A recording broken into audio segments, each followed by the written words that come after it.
start to develop a practice of mindfulness before you realize that we are virtually continually bombarded by thoughts. They're like weather patterns in the mind. There are sometimes nice, clear, sunny days, but there are an awful lot of cloudy days, tumultuous days, rainy days, turbulent, stormy weather.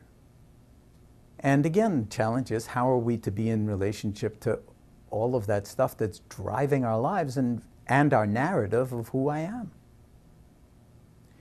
And so when you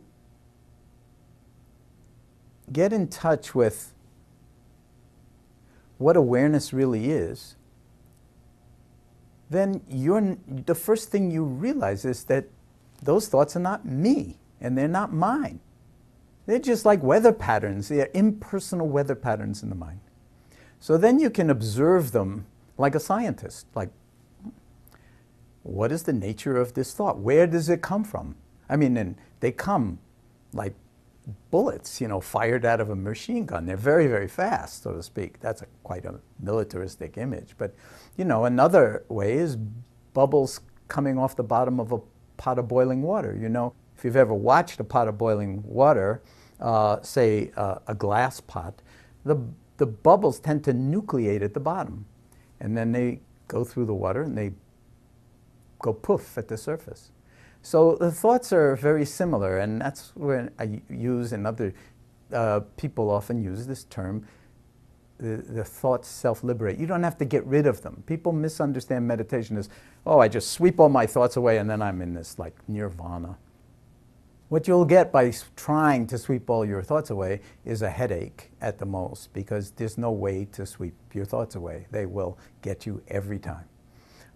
And then you can have millions of thoughts about mindfulness and meditation, and those are just thoughts too. They're not meditating. But when you see that you're not your thoughts, then you can watch them in this kind of impersonal, more sort of, if you will, observing way, with kindness, with self-compassion, because a lot of them are heavily loaded with negative emotion. And you can see that if you don't touch them, if you don't do anything with them, if you don't get caught in them, they self-liberate naturally in awareness. The awareness, it's like touching a soap bubble. It's fun for kids and fun for adults too. Soap bubble, and you touch it and it just goes poof. So I love that image. So the thought is the soap bubble, and the emotion too, that's valencing the thought. And you don't need to do anything with it, because your awareness is like, it's not even a finger, it's not corporeal. The awareness, just the embracing of it or the arising of it, like in the sky, it goes poof all by itself. And don't take my word for it. This is something that when you sit down and you begin to watch, you'll see this is not rocket science. You don't have to sit in a cave for 30 years to have that kind of experience. All you need to do is, in some sense, get out of your own way. Now, I'm not saying that's easy. That's really hard. But if you can have moments when you get out of your own way, then you'll see that a lot of the stuff that we get so caught up in, it's like, it's a mirage. And that doesn't mean that the thoughts aren't valuable.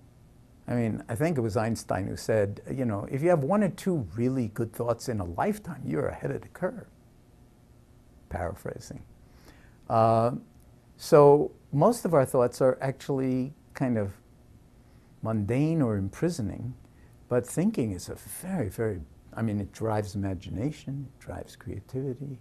So maybe we need to just create a bigger arena for our thoughts and watch how they not only self-liberate, but also inform each other in some sense. And then all of a sudden you see something that no one in the history of humanity has seen before. And you apprehend it, because you're making something is being revealed to you. I won't say you're making the connection, but somehow a connection gets made, and that's called an insight. And you're going to have profound insights. Science is, sort of storied wonderful stories of eureka moments, insight, and it's usually not by driving thinking and banging your head against the wall. It's when you've thought as much as you've gone as far as thought can take you. And then you rest in awareness. Maybe sometimes it's in sleep, or you wake up out of a sleep and then,